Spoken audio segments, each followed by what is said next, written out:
Welcome everyone to Monday Match Analysis. I'm Gill Gross, and it is time to preview the 2021 French Open. What a time it is to be alive. Rafael Nadal goes for his 21st overall major. An attempt to pass Roger Federer could be very, very historic. It would also be his 14th RG title. That would tie Pete Sampras. I don't know if anybody has considered that, but that's also kind of a thing. Novak Djokovic looks to stop it. Tsitsipas has risen. Dominic Thiem looks to find himself. So many tremendous storylines. If you're new to the channel, what I do here is I go quarter by quarter and I give you a dark horse. I give you an upset alert. I give you an early popcorn match. I tell you what I believe the quarterfinal match will be. And I of course tell you who I think will win the quarter, move on to the semifinals. Final weekend prediction will come at the end, but I also am changing something. I want to add something to my game, so to speak, which is that I think if you're seeded, you deserve a mention. So before I go to all the rest of the stuff in the quarter, I'm just going to mention everyone who's seeded and kind of let you guys know. Hopefully I'm pretty concise. I'll tell you where I stand on them. So I'm always trying to raise the bar, and I'm going to kind of add that to the game.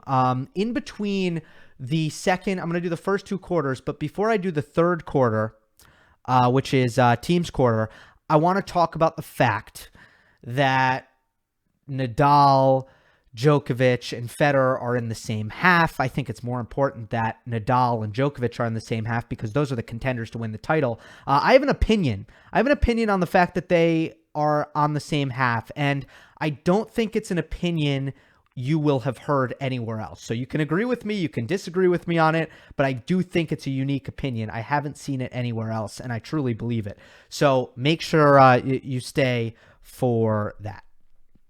There's the thumbnail. Beautiful. Philippe Chatrier. I'm excited for this year's French Open. I'm excited for the night sessions. I am excited for the second year of the roof. Hopefully we get some crowd. In one way, this feels more normal than last year. It's in its normal spot, although postponed 1 week. But we had this lead up to the event, which is obviously what you want in an ideal world, but it still looks like the crowds will be sparse in Paris. Oh well, have to wait till next year. Good news, Cincinnati, full capacity for Cincinnati, and I'm really looking forward to getting more and more news from the tournaments that resemble that. All right, let's start with Novak Djokovic's quarter. Top seeds: Djokovic, Federer, Berrettini, Goffin, FAA, Alex de Minaur, Hubert Humbert, and Taylor Fritz. So again, I want to go through all of these guys, hit on them real quick. Novak Djokovic, my deal on him is this. You will never hear me ever say a negative word about Novak Djokovic on clay from 2011 to 2016. He was clearly the number 2 player in the world on clay, if not the number 1 player in the world, if you talk about 2015 and 16, during that stretch. And I would never slander that version of Clay Djokovic. I think since then, he has not distanced himself at number 2. It's been murky since then at number 2. Between your Dominic Thiems and now your Stefanos Tsitsipas, I think it's been a little bit murky. Okay, and more on that later. Defense, consistency remain exceptional, but the offense falls off just a little bit due to decreased serve and forehand effectiveness. Maybe it goes back to the fact that it's post-elbow surgery. The kick serve and the heaviness of the forehand has just gone down a little bit. The Rome form was very, very encouraging. I thought that he sustained offense and he hit his forehand as well as I've seen him do so on clay, probably since the 2019 season, at least. With that being said, he generally does a little bit better in Rome. He looks better in Rome than he does in Paris. He has 11 Rome finals, 5 French Open finals. He's obviously class over 99% of the players in the draw. And even when opponents can equal him in skill, his mental toughness can often help him overcome those opponents that are his equals. So I do believe clay is his worst surface, but he is still in the mix for that number 2 player in the draw. And more on him later. Roger Federer, 1-2 in 2021. At no point has he looked comfortable. Ivan Lubicic, his coach, has pointed to fitness. So best of 5 on clay is a big question mark for Roger. Impressive in his 2019 semifinal run, but still, I'm not expecting much. Matteo Berrettini, Madrid finalist, but I never put too much weight into that tournament. Belgrade champion, coming off the ab injury that he sustained in Australia. Overall, very impressive clay season and very impressive 2021 for Berrettini. His serve and his forehand dominance translate very nicely to clay. He looks to be back to his 2019 form when he went 12-4 on the surface and ultimately fell to Casper Ruud at the French. With all that said, Matteo, not quite an all-court player. Great returners who can find his backhand with frequency can beat him. David Goffin is 14-11 in 2021. He's equally as good on all 3 surfaces. Won Roland Garros quarterfinal to his name. After beating Zverev in Monte Carlo, that was a good win. Hasn't looked all that convincing, and I'm not really expecting much, even if he gets through his tough round 1 against Lorenzo Musetti. FAA. Fair to say Uncle Tony hasn't made an immediate difference. His last 2 losses are to Delbonis and Musetti. Has never won a French Open main draw match. Friendly round 1 opponent in Andrea Seppi, probably one of the worst players in the field of 128. And I guess he's in using a protected ranking spot, because I don't think his ranking would get him in. But FAA doesn't appear to be ready for a long run in this tournament. Alex de Minaur, not a top 30 player in the world on clay, 5-15 tour level on the surface, lost round 1 Monte Carlo in Rome. Hugo Humbert, 1-5 on the clay this season. It's his least favorite surface by far. He's kind of a non-factor. Taylor Fritz is coming off of a 3rd round last year, friendly draw. Hard to see him doing much better than that this year. So overall, my thoughts on this quarter is the following. You have a lot of weak seeds in this quarter. I don't think that there's any denying that. A lot of seeds that happen to not like to play on clay. And of course, the 8 seed Federer, that's the seed that if you're a top 4 seed, you're hoping that is opposite. You're 5 through 8. So a lot of things that Novak Djokovic should probably like. With that being said, there are some unseeded players in this quarter that I really like. So let me reveal the rest of the preview for this section of the draw. We will begin with the quarterfinal. I have Djokovic defeating Matteo Berrettini. As I said with Berrettini, I think he's really, really tough to beat. But Novak, being the world-class returner he is, featuring the tremendous ability to redirect, pace, and the precision from the baseline. He's just the kind of player that can get into baseline rallies with Berrettini and find his backhand. One meeting between these players' career, I checked the head-to-head because I expected it to be very favorable in favor of Djokovic. They've played one time. It was the 2019 ATP Tour Finals in London, and Berrettini won 3 games. Completely different conditions, but still says a little bit. So Djokovic through Berrettini. I do think Berrettini will make the quarter. My dark horse is Marco Cecchinato. Now, of course, everyone remembers that Cecchinato beat Djokovic in the 2018 French Open. And remember, Novak won Wimbledon a couple weeks later. So this was a pretty good version of Djokovic. He had a good Rome that year as well. So that was a good win. Cecchinato kind of was a bit of a flash in the pan. He's a good clay court player. Hasn't been able to do much, but I actually think that he's got a great chance here to go deep again. And that is due to the fact that I have David Goffin on upset alert. Lorenzo Musetti is who he plays in the first round. And Musetti is a very dangerous player, especially when the ball's not coming too fast, when the ball's not coming too hard. I've seen Musetti get overpowered at the tour level many, many times in his young career, but a player like Goffin is not going to overpower anyone. Musetti's going to have a lot more time to set up, and I figure that it's going to be a really favorable matchup for the young Italian. I make him a slight favorite against Goffin in that matchup. So upset alert is David Goffin. I fancy Musetti, which probably means that Djokovic will end up playing either Marco Cecchinato or Lorenzo Musetti. I'm going to go with Cecchinato here. Lastly, early popcorn. Look at that. It's Goffin and Musetti. So I guess I've covered this this quarter pretty well. Berrettini does have a nice little section here as well. I think that he should be pretty happy. We'll see how far Federer gets. I mean, it's I don't have a strong opinion on it. I think that Roger should be pretty pleased. Where is he? There he is. Yeah, I mean, Denis Istomin in the first round, probably Marin Cilic in the second round. I have him playing Taylor Fritz in the third round. Ultimately, I guess he loses to Berrettini in the round of 16. But yeah, I have no strong opinion on Federer. I think if he gets a couple of wins, that'll be a successful tournament. But I don't think he's a factor to win the quarter. And I think you got to be pretty happy if you're Matteo Berrettini. Maybe he plays Feliciano Lopez. I have him taking on Kevin Anderson. I don't know how healthy Kevin Anderson is. Hasn't played since Miami, I don't think. So yeah, that's that quarter. All right, let us move on to Rafael Nadal's quarter. The seeds are Andrei Rublev, Diego Schwartzman, Gael Monfils, Jannik Sinner, Aslan Karatsev, Lorenzo Sonego, and Nicolas Basilashvili. Let's run through these guys. Nadal.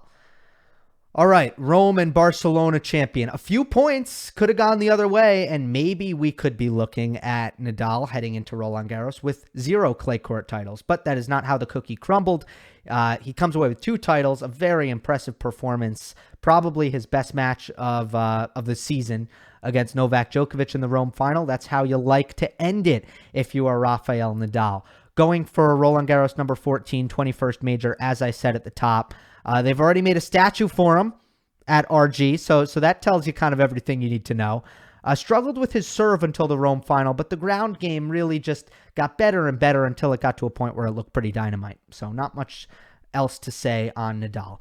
Andrei Rublev made the quarterfinal last year, was dispatched pretty easily by Stefanos Tsitsipas, had a monster Monte Carlo, took out Nadal and Ruud before losing to Steph, but did suffer disappointing losses to Sinner, Isner, and Sonego thereafter. His serve effectiveness just looks a little bit diminished to me on this surface. Has a good flat serve, but it's just not doing as much damage as he'd like. He can't overwhelm with pace like he can on the other surfaces. Rublev has now made 3 straight Grand Slam quarterfinals, and I think he has a chance to do that again, but I don't see him getting a step further here. Diego Schwartzman in horrific form, ladies and gentlemen. 2-5 clay court season, European clay season, because he did win one of the tournaments in the Golden Swing. I'm forgetting exactly what, maybe Cordoba or something. Some tough draws, definitely, but I mean, he just lost to Richard Gasquet and Lyon. Can't happen if you're Diego Schwartzman. So ultimately, extremely unlikely to defend last year's semifinal points. He does get to play world number 679, Yen Shen Liu, Randy Liu in the first round. So that's good for him. But other than that, I don't have much positive to say, unfortunately. Gael Monfils hasn't been good ever since the pandemic pause. He's 1-5 overall in 2021. Needs to find confidence. He doesn't look like himself out there and won't get any help with the draw of Albert Ramos Vinolas in the first round. Jannik Sinner, clearly a danger. Top 10 in my French Open power rankings. Hits through the clay with ease, both wings. Gets away with the underpowered serve by breaking serve very often. His return is excellent. Not often talked about, but really a great returner on this surface. He's been slammed with awful draws. Shapovalov first round in Australia, and he was tired in that round 1 as well. Djokovic round 2 in Monte Carlo. Nadal round 2 in Rome. And once again, he's in Nadal's section, which stinks for Jannik Sinner. Tough break for him. Plays Pierre-Hugues Herbert, who hasn't lost round one at the French since 2016, but still looks likely, Sinner does, to earn another match with Rafa. They know each other really well by now. Aslan Karatsev, decent clay season. One major highlight, of course, was beating Novak Djokovic in Belgrade. But you compare his 16-3 record on hard court in 2021 with his 8-5 record on clay court. Extremely favorable section. Should be more like a 10 seed than a 24. So Karatsev is another guy underseeded in this section, just like Sinner. And he did beat Andrei Rublev in their only meeting. Remember, Nadal is not going to have to play both of them. He's only going to have to play one of them. So, to say Nadal as Rublev and Nadal as Karatsev and Nadal as Basilashvili, no, it's not how it works, right? So keep that in mind. Lorenzo Sonego, that is someone in Nadal's eighth. Ever since he beat Novak as a lucky loser in Vienna, he's been good. He's backed it up. Made the fourth round of the French last year, raises his level in big moments, fringe top 15 player in the field with a very wide range of outcomes. I think that Sonego is a player who can play really well and poorly as well. You do wonder about burnout. Exerted a lot of energy recently, although he did lose round one in Parma. Nicolas Basilashvili, effort has been extremely inconsistent this year. He has 2 titles and 8 first-round defeats. Can't trust him to go deep. But Andrei Rublev probably doesn't want to see him round 3. They've played a lot of close matches, 2-2 head-to-head between Basilashvili and Rublev.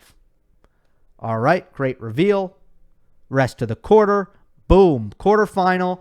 Nadal defeats Aslan Karatsev, who I do think has a good chance to take out Andrei Rublev. When I think about that matchup, I just think about Rublev's ability to protect the second serve, and most of the time when Andrei Rublev loses a match, it's because his opponent really exploits that second serve, and Karatsev is so adept at the aggressive, early on-the-rise second serve returns, especially on the backhand, that I really see Rublev getting exploited there, which is why I put Karatsev forward. That'd be fun to watch, a Nadal-Karatsev quarterfinal. My dark horse is Cam Norrie, who has been fantastic this season on the clay. 14-4 record on the dirt, 2 titles, impeccable shot tolerance, tough player, great output when it comes to effort, knows exactly how he wants to play, and now he just has the confidence that it's enough to beat strong opponents. So I think that Norrie does get to Rafa Nadal. Obviously, that's a tough task. Upset alert is Diego Schwartzman. I just don't see him getting out of this slump right now. Who does he play first round? Let me get that for you. Right, Yen-Chen Liu. I actually said that. But Bedene likely in the second round, assuming he beats Manarino. And I have Bedene coming through Diego Schwartzman. He's just not looking as good as he needs to. Early popcorn match, Sinner versus Herbert, round 1. I mentioned that match before. Herbert always plays well here, and he's really fun to watch as well. So that should be a good one in front of the French crowd. Let's just address Rafa's path. I don't think it's that bad. Look, drawing Jannik Sinner's tough. You don't want to draw Sinner. It's not great. He's kind of a bombshell player who nobody wants to see him, believe me, as their 18 seed. It's kind of unfair. But Rafa plays Popyrin, plays Gasquet, plays Cam Norrie. Then he plays Jannik Sinner. It's going to be a tough test. With that being said, Nadal knows exactly what he's getting in Jannik, and I think he respects him. He's not going to be caught off guard. He knows exactly what he needs to do. He's going to get into rallies because Sinner can't really serve him off the court, and yeah, it's going to be a good match. But I don't think Nadal was panicking about it by no means. And then Karatsev in the quarterfinal, it's not terrible. I know there are a lot of really great players in this quarter. There are dangerous players. Sonego's dangerous, and Basilashvili and Karatsev, and yeah, these are a lot of good players, but they're not Nadal's eighth, so they're going to play each other and beat each other. Nadal doesn't need to go through every one. So more on this. Let me take a second to address what has been talked about a lot at length, which is that Nadal and Federer and Djokovic are in the same half. And I'm going to discount Federer here because I don't think he's going to actually go deep and force that quarterfinal matchup with Djokovic. But let's just talk about Nadal and Djokovic being on the same half. And a lot of people said, oh, Nadal should have been a 1 or a 2 seed. Maybe. I mean, if you're going to do that, though, you have to commit to it. You can't do a one-time thing. And obviously, if we were going off of merit, Nadal's the 1 seed here. He's the favorite. He's the 1 seed. But if you're going to go off ranking and if you're going to look at, well, how did this shake out? Here's how it shaked out. You had a 1 in 4 chance here of winning the lottery and getting Medvedev's half. One player was going to get Medvedev's half. After that, it's all the same.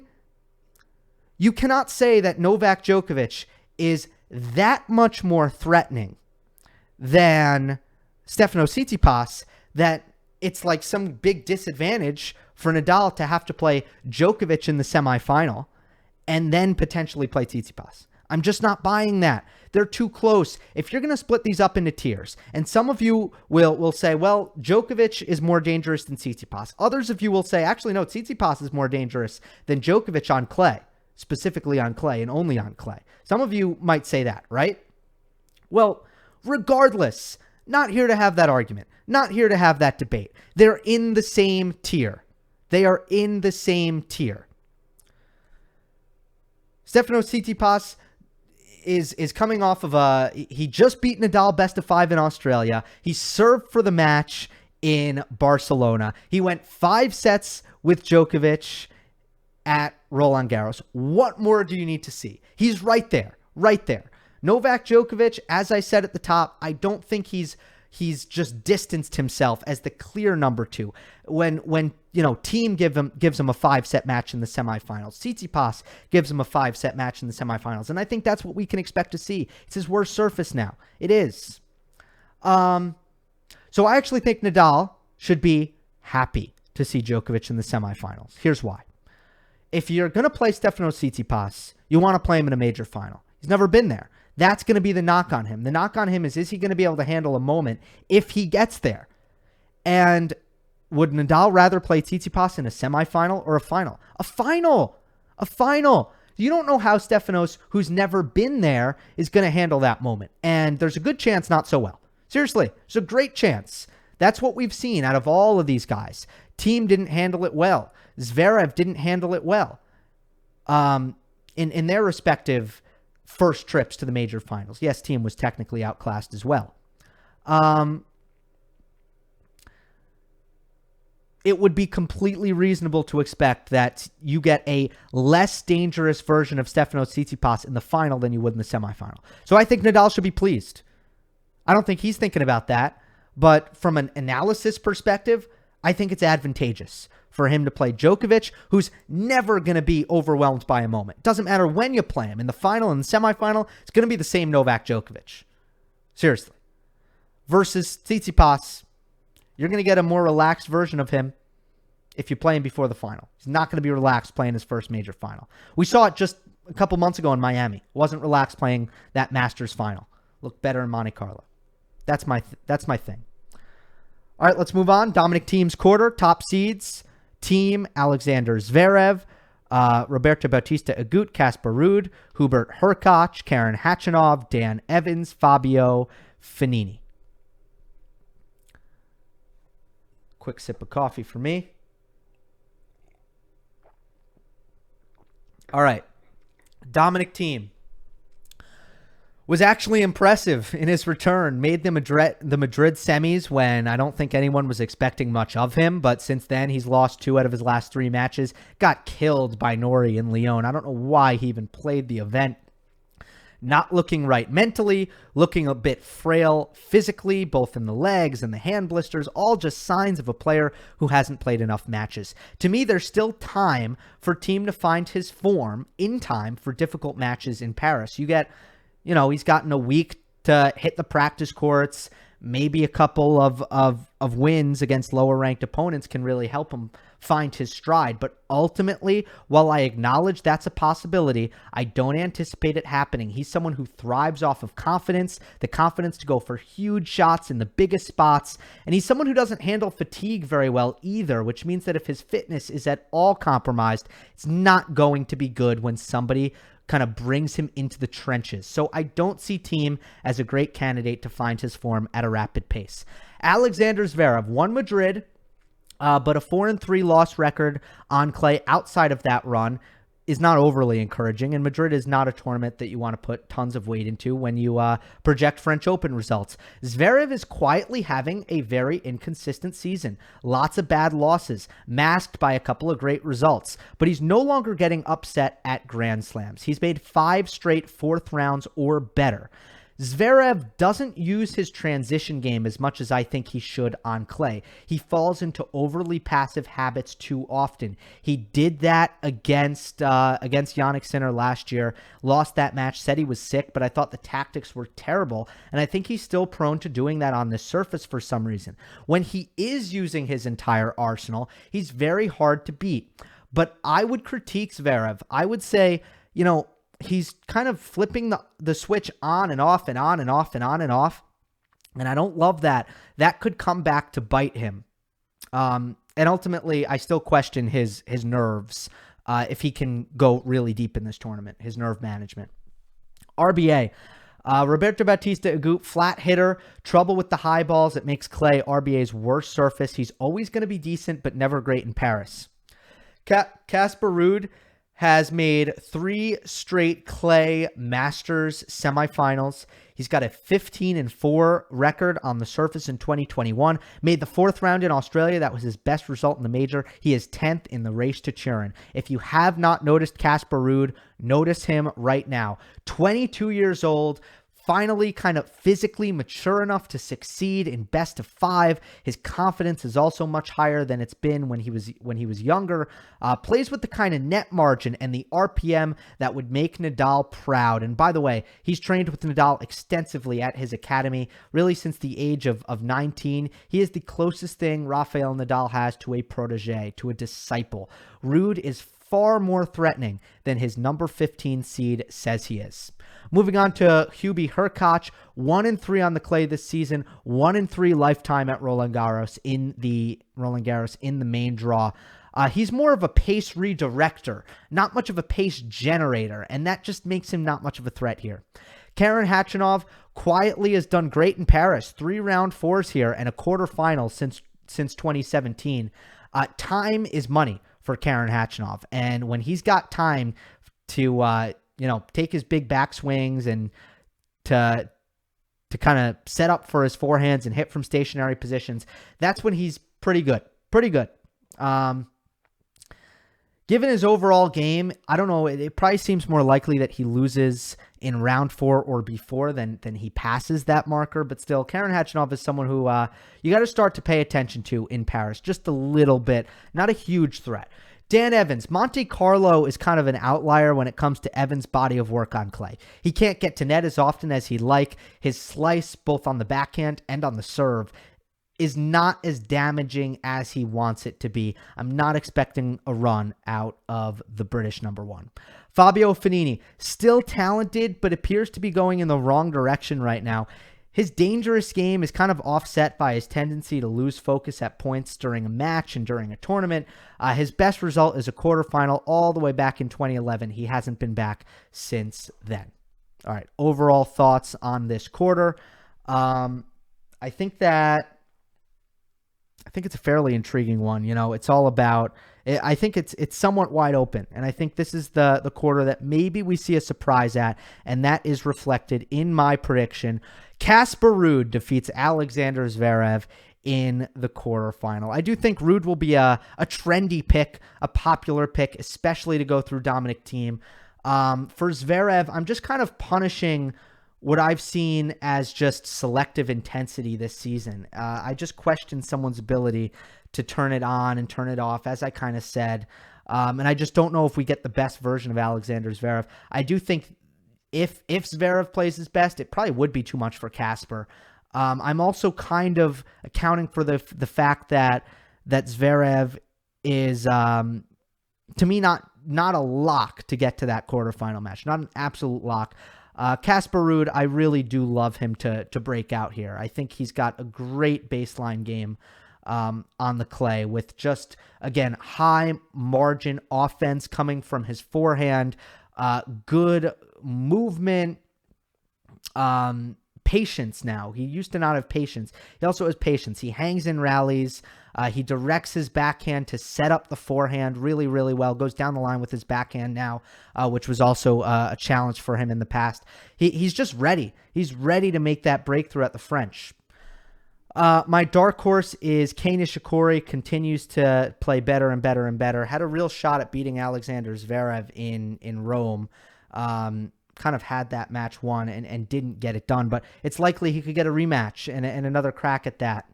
Nishikori, always good, never great on clay. Kick serve a little bit underpowered. Actually, the whole game just lacks a little bit of power to hit through the clay, but is quite natural on it and plays fairly well. So he's my dark horse. Most dangerous unseeded player. I think Kei is just the guy to look for. Dominic Thiem is on upset alert. Wouldn't be surprised if he survives, but I do think that he has potentially some tough opponents here. Federico Delbonis might be tired, but also has been playing some great tennis. Marton Fucsovics, I think, is more likely to be his third-round opponent versus Fabio Fognini, but we know that that's always a really good match. They played really tight in Rome. That went 3 sets. Fucsovics probably should have won that match. But ultimately, Casper Ruud, I think, takes down Dominic Thiem. Granted, that wouldn't be worthy of an upset alert, but I'm just kind of putting Thiem on upset alert because I'm not sure what we're going to get. He really hasn't looked himself, and I don't have, unfortunately, any early popcorn on this quarter. I looked. There was just no match that I felt good about putting at early popcorn. Let's see. Are we ready? Are we ready to move on? Yes, we are. Let us go to Daniil Medvedev's quarter. Unfortunately, the 2 seed. But I do have a thing on Medvedev that I want to get into here. So, top seeds: Medvedev, Tsitsipas, PCB, Grigor Dimitrov, Milos Raonic, Christian Garin, John Isner, and Riley Opelka. Let's go through these guys. All right, the reality with Daniil Medvedev, he hasn't put forth his best effort this clay court season. He's never won a match at Roland Garros, but he did have strong clay results in 2019. Made the final at Barcelona, made the semifinal at Monte Carlo. If Medvedev decides he wants to win some matches here, look for him. I would look for him to surprise some people. Literally, if you look at the betting markets, he is plus money, so he is an underdog to make the 4th round. That is how low the market is on Daniil Medvedev. And I think he could prove people wrong when it comes to that.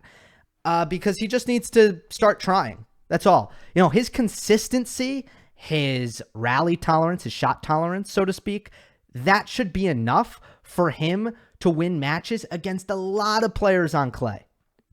But he just needs to decide to use it. He's got to be willing to suffer. He's got to dig in, compete a little. That's what he's been unwilling to do. But as soon as he does that, I think he can, make that 4th round, make that quarterfinal. Yes, he is technically limited from going beyond that point. Just doesn't create enough easy offense with his forehand and doesn't quite defend and move as well on the surface either. Moving on to Stefanos Tsitsipas, he is leading the race to Turin. He is 16-3 on clay, with his only losses coming in to Nadal, Ruud, and Djokovic. Returning numbers skyrocket in these slower conditions when he can move back, hit through the return. It hides his greatest weakness. At 22 years old, he's now as physical as anyone on tour, which is essential if he wants to go deep in this event. You did see his body kind of go out on him at the end of his run in 2020 at the semifinals. He needs to try to avoid that. I think he's looking even more fit this year. He's got the total package, all in all. Never been to a major final, however, and has struggled with pressure in the past. So it's really the mental side of things that I think could limit him at the end of this tournament, but the questions are definitely mental and not physical. Pablo Carreño Busta withdrew from Rome. I'm not sure why. Couldn't find out why, so let's keep an eye on his health. He's a two-time French Open quarterfinalist, two-time U.S. Open semifinalist, so he's always tougher to beat in the best of 5. He is mentally tough as nails, and he had the best clay court lead-up of his career. If he's healthy, PCB is probably ripe for a run here. He probably feels really good about himself. And if he were in different quarters, I might pick him to make a run. Unfortunately, he has Tsitsipas. I think just too strong, too good for him. Grigor Dimitrov doesn't quite have the power to succeed on this surface. 3-4 clay season, usually wins a few matches in Paris because he's not terrible and has a nice section, but I just think his ceiling is quite limited here. Milos Raonic has not played since Miami. Couldn't find out why. Not sure why. Maybe it's because he just wants to take a claycation. He has only been to the Roland Garros quarterfinals once, and all signs point to his focus being on a couple weeks from now at the All England Club. Cristian Garin, despite tons of success in smaller clay court events, many of them in South America, Garin has never played great in Paris. His mental can be fragile, and his offensive weapons aren't all that reliable. So most of his good results come at livelier conditions, altitude, where the ball flies through the air and he controls the ball with his heavy topspin very nicely in those kinds of conditions. Paris is at sea level, so I don't fancy him quite as much. I think Garin will be a trendy clay court pick. Personally, I don't see it. John Isner, the big American, has a 62% win rate in Paris, trails only the U.S. Open. Yes, it's his second best major. For a while, it looked like John was in the decline, but he's found some energy again in Madrid. Tsitsipas has won his last 3 matches pretty easily against Isner after losing his first 2 to the big American. So it will likely be a third-round clash between Isner and Tsitsipas, but as I just said, Stefanos has been able to handle that. So that's good news for the Greek. Lastly, Riley Opelka lost 6 consecutive matches before making a semifinal run in Rome. It's confusing, honestly. His serve transcends surfaces. His potential is high, but it's hard to say which version of Riley shows up here. It's kind of a wait and see for me when it comes to Riley Opelka. Let's take a look at the rest of the predictions. My quarterfinal is Tsitsipas defeats Medvedev. Yes, that is my upset pick. The stunning, shocking pick is that Daniil Medvedev has been trolling everyone and is going to be sucked into the allure of a Grand Slam, and he is going to be the sneaky, sneaky, sneaky person who he is. He is going to actually put forth his best effort. He is going to try. He's going to stop complaining. He's going to stop being a victim. He's going to win some matches. That is my bold prediction. My upset pick is the 2 seed to the quarterfinal. It is legitimately an upset pick. I don't want to hear it. That's an upset pick. It does concern me that he's got a pretty good first-round opponent in Alexander Bublik. That is my popcorn match in the first round. I would encourage everyone to watch that match. I think it'll be highly entertaining. Bublik is talented. He's good on the clay. Hits pretty heavy topspin on his forehand and hits really good second serves. He's a good server overall, but he's got a good kick serve. Very aggressive and lots of drop shots. Good weapon for Bublik. So, Bublik's really, really good. So Medvedev is going to get tested right away. But if he's a lot more disciplined. Daniil's a lot more disciplined than Bublik. Let's see if he can actually use that, or if Medvedev's just going to play Alexander's game. It is good for Medvedev that Bublik's not the best mover in the world. Good for his height, but not great. So maybe Medvedev can find some offense in that matchup, which he has trouble doing on the surface. Upset alert, Milos Raonic. Again, I think his head's elsewhere, and I don't know why he didn't put in any of the work, right? He's like a fish out of water on clay sometimes, but he's especially going to be a fish out of water if he doesn't put in the work and play these warm-up events. Apologies if he's been injured, but I searched the internet and I can't find anything on an injury. Dark horses are Bublik and Korda. Let me just throw this up on the screen again. Now, unfortunately, I don't have anyone who's unseeded going deep into this quarter. I just don't have it.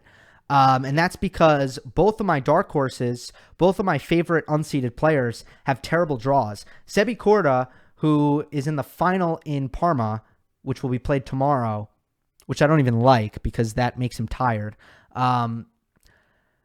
Korda is really, really on the rise here, and I'm going to talk about him more in the future, but he's playing great ball. He's a great ball striker, and if he can add to his serve velocity and show that he has the fitness necessary to kind of withstand these majors, which he will very, very soon. He's still young.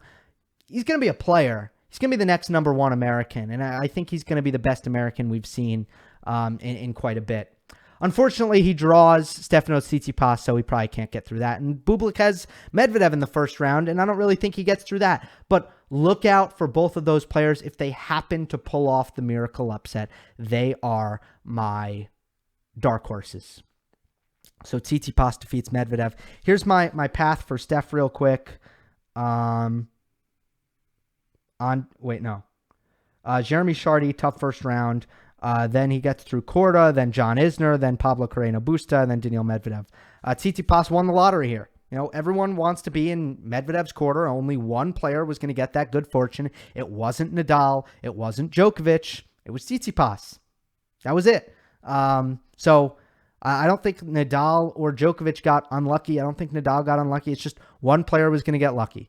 The rest were going to have the three best players, and obviously Tsitsipas will be thrilled that he has Medvedev's quarter, right? All right. Final weekend. Again, I will not litigate these matches in depth. These are hypotheticals. I will likely not go 4 for 4 here. These matchups are likely not to happen. Hopefully, I do well like I did in Rome. But I'm not going to go in-depth analysis with matches that may or may not happen. Instead, I will preview the semifinals when we know what the semifinals will be. So here it is. Drum roll, please. Nadal defeats Djokovic in 4 sets in the first semi. Tsitsipas defeats Ruud in 3 sets in the bottom half semi. And Nadal defeats Stefanos Tsitsipas in 4 sets in the final. I think Stefanos is ready to take that next step. He's ready to make that major final. I don't think he would handle that moment very well. I think he needs to learn. I think he needs to feel that. He's never felt that. It takes a very special player to handle that the first time you're there. I don't think Tsitsipas has that. So I think there would be a learning curve there. In terms of Nadal and Djokovic, sorry about that. I think Nadal is still has a decided advantage on this surface, and I have not seen a shifting of the tides there or any signs of it, to be completely honest with you. So that's that. Number 14 is my prediction for Nadal. Number 21. With that being said, let's see. The one knock on Nadal, which I didn't mention, is that he has been a little bit more erratic throughout his matches. So let's see what happens. Looking forward to it. Expect a lot more coverage this year's Roland Garros. I have nothing but time on my hands. I'm going to be covering this tournament pretty much full time. So I'm expecting to produce a lot of content. It's good news for everyone. Make sure to subscribe so you don't miss all of that content. Definitely. Also, if you're into podcasts, make sure you're subscribed on Spotify, Apple Podcasts, Google Podcasts, your favorite podcast platform. Hope you enjoyed. Don't forget to subscribe. I'll see you next time.